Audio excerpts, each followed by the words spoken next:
നമസ്കാരം. പഹൽഗാമിൽ നടന്ന ഭീകരാക്രമണത്തിന് ഇന്ത്യ നൽകിയ ശക്തമായ തിരിച്ചടിയായ ഓപ്പറേഷൻ സിന്ദൂർ ലോകരാജ്യങ്ങൾക്കിടയിൽ ഇന്ത്യയുടെ പ്രതിരോധ ശേഷിയെക്കുറിച്ചുള്ള പുതിയ കാഴ്ചപ്പാട് നൽകിയിരിക്കുകയാണ്. ഈ ആക്രമണത്തിൽ ഇന്ത്യയുടെ തദ്ദേശീയമായി വികസിപ്പിച്ചെടുത്ത ബ്രഹ്മോസ് മിസൈൽ വഹിച്ച പങ്ക് ലോകത്തെ തന്നെ ഞെട്ടിച്ചതാണ്. ഇതേ തുടർന്ന് 15-ലധികം രാജ്യങ്ങൾ ഇന്ത്യയുടെ ബ്രഹ്മാസ്ത്ര എന്ന് വിശേഷിക്കപ്പെടുന്ന ബ്രഹ്മോസ് മിസൈലിനായി ഔദ്യോഗികമായി താൽപര്യം പ്രകടിപ്പിച്ചതായി റിപ്പോർട്ടുകൾ സൂചിപ്പിക്കുന്നു.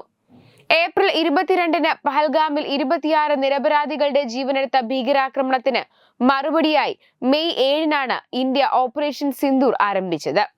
പാകിസ്ഥാനിലെയും പാക് അധിനിവേശ കശ്മീരിലെയും ഭീകര ക്യാമ്പുകളെയും അവരുടെ ഒളിത്താവളങ്ങളെയും ലക്ഷ്യമിട്ടായിരുന്നു ഈ ഓപ്പറേഷൻ. ഇന്ത്യയുടെ ഈ സൈനിക നടപടി ഭീകരവാദികൾക്കും അവർക്ക് സഹായം നൽകുന്നവർക്കും ശക്തമായ സന്ദേശമാണ് നൽകിയതെന്ന് വിദേശകാര്യമന്ത്രി എസ് ജയശങ്കർ വ്യക്തമാക്കി. ഈ ഓപ്പറേഷനിൽ അതിവേഗവും അതീവ കൃത്യതയുമുള്ള ബ്രഹ്മോസ് മിസൈലുകൾ നിർണായക പങ്ക് വഹിച്ചു.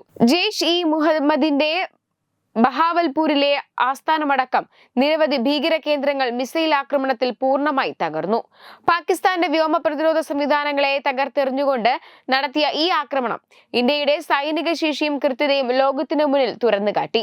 ബ്രഹ്മാസ്ത്ര എന്ന് പ്രതിരോധ വിദഗ്ധർ വിശേഷിപ്പിക്കുന്ന ബ്രഹ്മോസ് മിസൈൽ ഇന്ത്യയുടെ ഡിഫൻസ് റിസർച്ച് ആൻഡ് ഡെവലപ്മെന്റ് ഓർഗനൈസേഷനും റഷ്യയുടെ NBO മഹിഷ്ട്രോസ്ട്രിയയും സംയുക്തമായി വികസിപ്പിച്ചെടുത്ത സൂപ്പർസോണിക് ക്രൂസ് മിസൈലാണ്. ബ്രഹ്മപുത്ര, മോസ്കോ നദികളുടെ പേരുകളിൽ നിന്നാണ് ഇതിന് ബ്രഹ്മോസ് എന്ന പേര് ലഭിച്ചത്. മാക് 2.8 മുതൽ മാക് 3.0 വരെ വേഗതയിൽ സഞ്ചരിക്കുന്ന ലോകത്തിലെ ഏറ്റവും വേഗതയേറിയ ക്രൂസ് മിസൈലുകൾ ഒന്നാണിത്. ഈ വേഗത ശത്രുക്കൾക്ക് പ്രതികരിക്കാനുള്ള സമയം നൽകാതെ ലക്ഷ്യസ്ഥാനത്തെത്താൻ സഹായിക്കുന്നു. കൂടാതെ ഏതാനും മീറ്ററുകൾ മാത്രം വ്യത്യാസത്തോടെ ലക്ഷ്യസ്ഥാനത്ത് കൃത്യമായി പതിക്കാൻ ബ്രഹ്മോസിന് കഴിയും. ഇത് ഉയർന്ന മൂല്യമുള്ള ലക്ഷ്യങ്ങളെ തകർക്കാൻ അനുയോജ്യമാക്കുന്നു.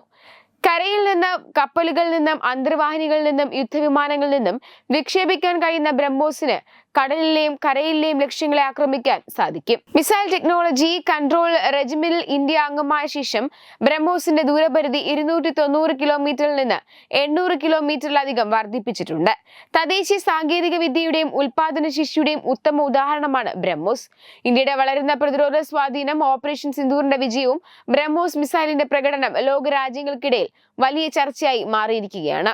ഇന്ത്യയുടെ പ്രതിരോധ മേഖലയിലെ ആത്മനിർഭരതയും സാങ്കേതിക മുന്നേറ്റവും അന്താരാഷ്ട്ര തലത്തിൽ അംഗീകരിക്കപ്പെടുന്നു. ഇതിന്റെ സൂചനയാണ് 15-ലധികം രാജ്യങ്ങളുടെ ബ്രഹ്മോസിനായുള്ള ആവശ്യം. ഇത് ഇന്ത്യയുടെ കയറ്റുമതി സാധ്യതകൾ വർദ്ധിപ്പിക്കുക മാത്രമല്ല, ആഗോള പ്രതിരോധ ഭൂപടത്തിൽ ഇന്ത്യയുടെ സ്ഥാനം കൂടുതൽ ഉറപ്പിക്കുകയും ചെയ്യും. ഇന്ത്യയുടെ ഈ പ്രതിരോധ മുന്നേറ്റം രാജ്യത്തിന് അഭിമാനിക്കാനുള്ള വക നൽകുന്നു എന്നുള്ളതിന് സംശയമില്ല. വെബ് ഡെസ്ക് തത്തുമൈ ന്യൂസ്.